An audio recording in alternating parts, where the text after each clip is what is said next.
hit on this offseason, the idea of the team's success, how you keep them even motivated more next season. What are some of the ideas that may have crystallized when you're looking to go to training camp? I think the idea is to really focus on how lucky we are to be here together in this era, this time and place. We're well aware it's not going to last forever, and so we have a lot to celebrate. 3 titles in the last 4 years, a chance to add another one in our final season at Oracle. A bunch of free agents next summer. A lot could change. We don't know. Obviously, we want to keep this thing going, but at some point, you just have to enjoy the moment, enjoy the now, because there's going to be so much speculation as to what's ahead. Nobody knows what's ahead. So I think our guys, they understand that. They really enjoy being around each other. They really enjoy the process. And having won several championships, I think they feel like, all right, we got, we've done some damage, and let's keep it rolling. Front row, Logan. Coach, the Marlins are supposed to be up for at least the offset of the season. My question is, how are you approaching the same position going in preseason? Is it going to be something that is set in stone? What's it set in stone? Or are you going to do about it? It's a good question. There's really no thought as to who will be the starter right now, the day before camp starts. I think that will unfold as we go. I could tell you, the only thing that I could tell you for sure is that Draymond will not be our starting center. I'm not going to start small and play that way all year. So opening night, the chances are it would be one of the other 3 young bigs, Damian, Boone, or Jordan Bell. And could be by matchup, could be by how training camp goes. But we will give all 3 guys a chance, and training camp will determine a lot. Front row center, Connor. Steve, it came out today that you guys have promoted Bruce and Chris DeMarco to assistant coach. What went into that decision, and how specifically is their role going to be different?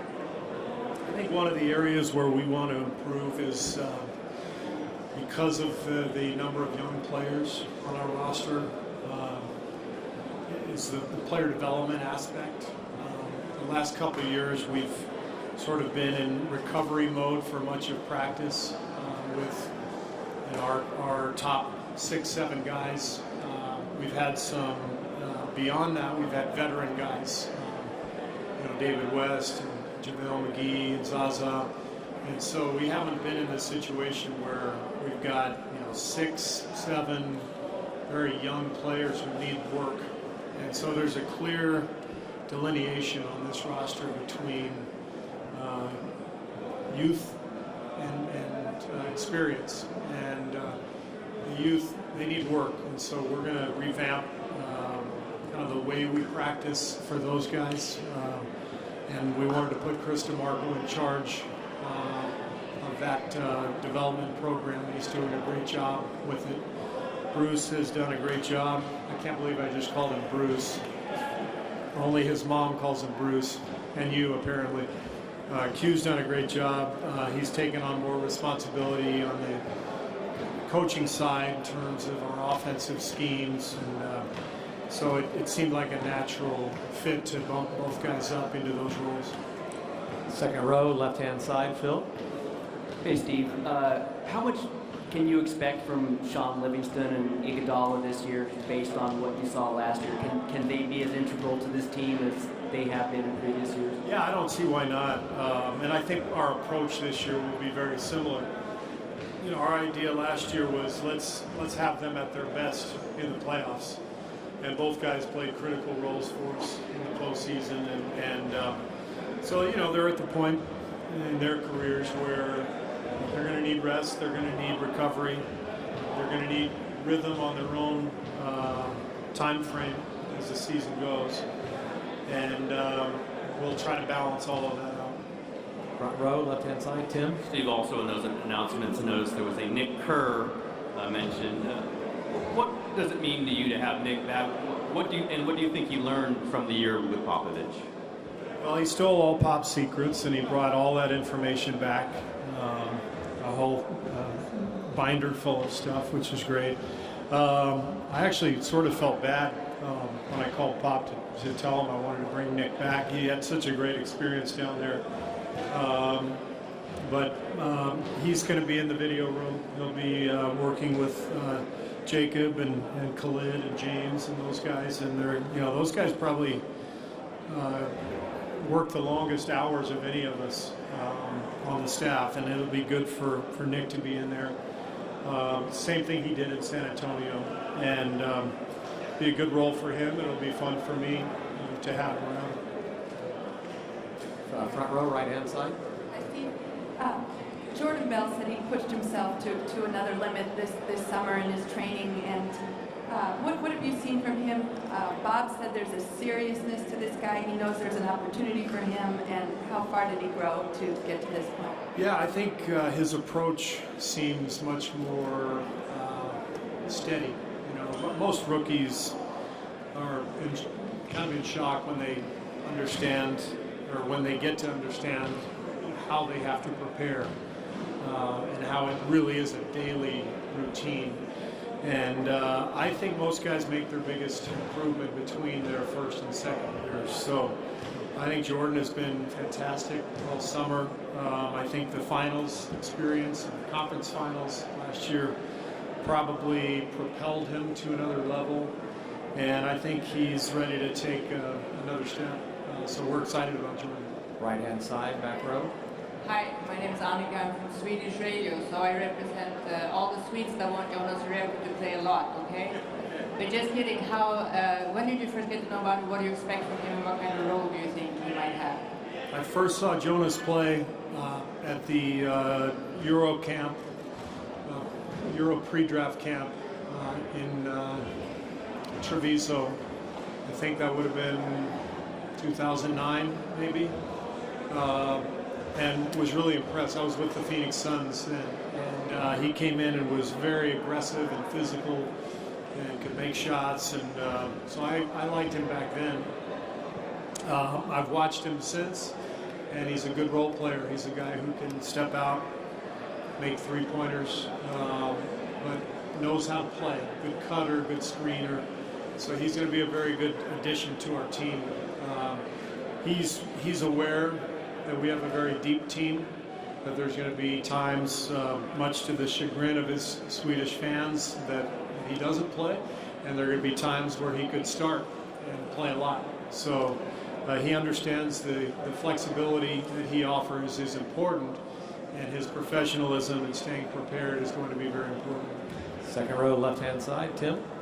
Steve, you talked a lot last year, like you said before, about how kind of hard the journey was, and there were a lot of times there was frustration expressed that you guys couldn't really get going. And I know you've expressed you want to do things differently, and Bob said the same thing.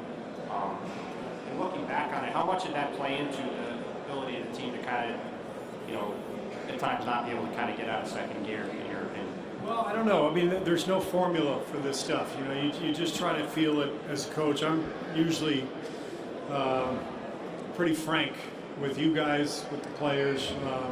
So I didn't want to come in last year and sugarcoat it and say this is all going to be really easy. I knew exactly what they were facing, having gone through a similar experience as a player. So I thought last year we made it through. It was a grind, and we won. And I think we should look at that as its own experience, and this year is a brand new one. And there's no doubt if we can get back to the finals and it's another 9-month haul, we're going to have some bumps in the road, and it's not going to be easy. But I do think there should be a slightly different theme this year. We are playing with some house money. We've won 3 of the last 4 championships. Our place in the history of the league is pretty secure. I don't think our guys should feel a ton of pressure. I think they should feel the importance of trying to do it again, because this may be the last time we have this current iteration of the Warriors, just given all the free agents and the money crunch and everything else. So we don't know what's going to happen. So why not just go all out and enjoy every step of the way? And we got a deep team. We got a lot of young guys who should be able to take on a heavy burden when we need them to.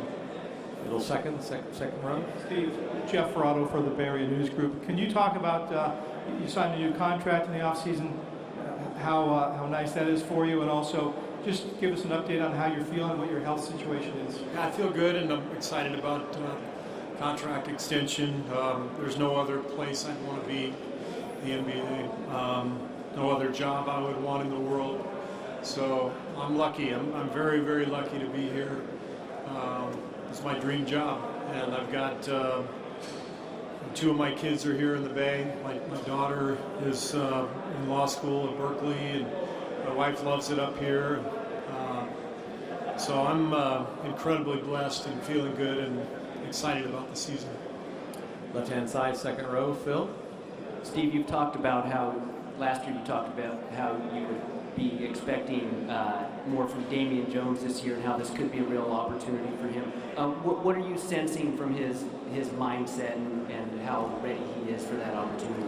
I think his mindset is that he paid his dues in Santa Cruz last year. He really put in a lot of work, and I'm proud of him for what he accomplished last year. I think he got a lot better, and you know, there's an opening for him now. You know, with our veteran centers having moved on, there's a spot that is going to need to be filled, and he can play a role in that. It may be, again, it may be something we do matchup-wise, as far as you know, who we're playing against each night. I think Jordan, Loon, and Damian all represent kind of a different style, a different size. We're going to need DJ for sure, especially against the bigger centers in this league. So I'm excited for him and for his opportunity, and I think he's going to do great.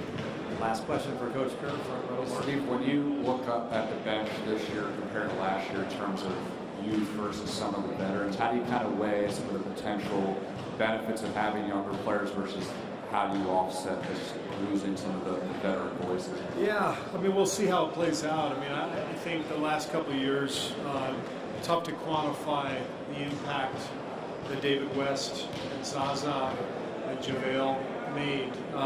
You can't just look at the stats and say, well, we can replace that. You know, I thought Zaza, you know, his unselfishness last year when we went in a different direction late in the year, the way he turned himself into a mentor and a confidant for the younger guys, that stuff is so valuable.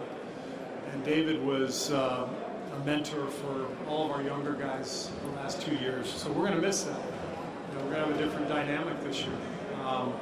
So we've got to take advantage of the youth, the energy, and some of our other players are going to have to step up into stronger leadership roles. And that's kind of the fun part of each year being different. You know, you get to see how it all blossoms, and I think our fans will enjoy that process too. You know, when you think about the whole regular season, a lot of people start saying, well, just, you know, can't wait for the playoffs. I think this year will be really fun for our fans to see the development of the young guys, Damian and Loon and you know, Jacob Evans and Jordan Bell, hopefully Patrick.